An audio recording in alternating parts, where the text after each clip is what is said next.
નારદજી આવે છે અને જોવે છે, સત્યમ નાસ્તિ તપઃ શૌચમ દયાદાનમ ન વિદ્યતે ઉદરણો ભરિણા જીવા વરાકાકુટભાસિણમ. ઉદરણમ ભવિણમ જીવા, દરેક જીવ પોતાના ઉદરણને પેટ ભરા થઈ ગયા છે, પોતાના માટે થઈ સામેવાળાનું કોઈ વિચારે નહીં એવા જીવ આત્માઓ થયા છે. અને આ બધું જોતા જોતા નારદજીને ઘણું બધું દુઃખ થયું. અને આના માટે થઈ અને જ્યારે ભગવાનને એમ થયું કે લાવને, કે જ્યાં ભગવાને પોતાની લીલાઓ કરી છે ત્યાં હું જાઉં. અને લીલાઓ કરી છે એવું જોવે છે, તા તો ભગવાન હરિક્ષેત્રમ કુરુક્ષેત્રમ શ્રીરંગમ સેતુબંધનમ એવમાને સુતીર્થેષુ બ્રહ્મણા ઇતસ્તથા.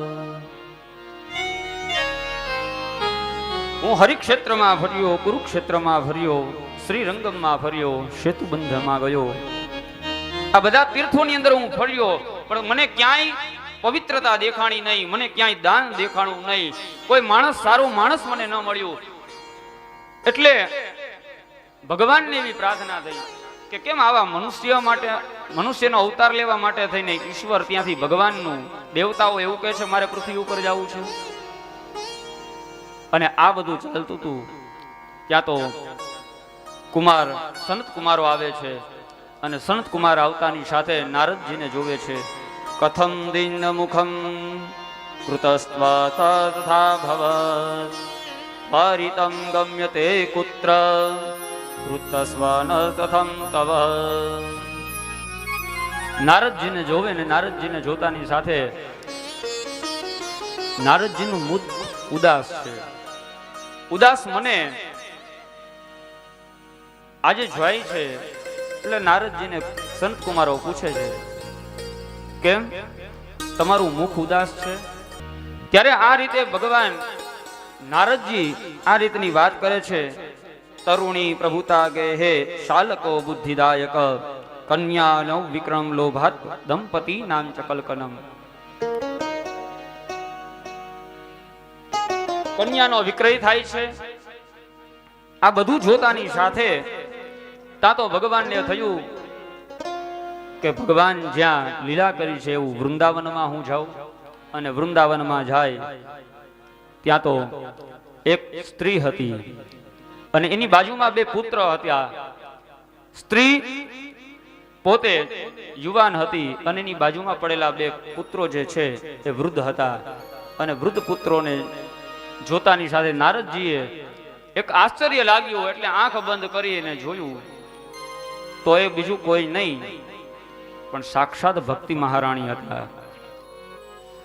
અને જે મૂર્છા પામેલા જે કોઈ બે પુત્રો હતા એ જ્ઞાન અને વૈરાગ્ય હતા. એટલે દરેકના જીવનની અંદર ભક્તિ તો છે પણ કેવી છે? જ્ઞાન અને વૈરાગ્ય વગરની ભક્તિ છે. ભક્તિ કરવી બધાને ગમે પણ પોતાને જ્ઞાન નહીં, તો એવી ભક્તિ કાંઈ કામની નહીં. તો અત્યારે હજી હાલની તારીખની અંદર ઘણી બધી જગ્યાએ જોઈએ ભક્તિ દરેકમાં છે પણ એ જ ભક્તિ તમે જોશો તો જ્ઞાન વગરની, વૈરાગ્ય વગરની.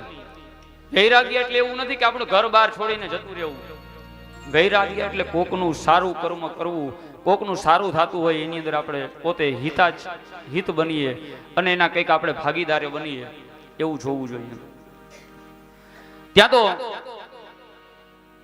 એ સ્ત્રી બોલી છે, ભો ભોગ સાધુ ક્ષણમ તિષ્ઠ મત ચિંતામપી નાશય દર્શનમ તવ લોકસ્ય સર્વથા પરમમ ગહ.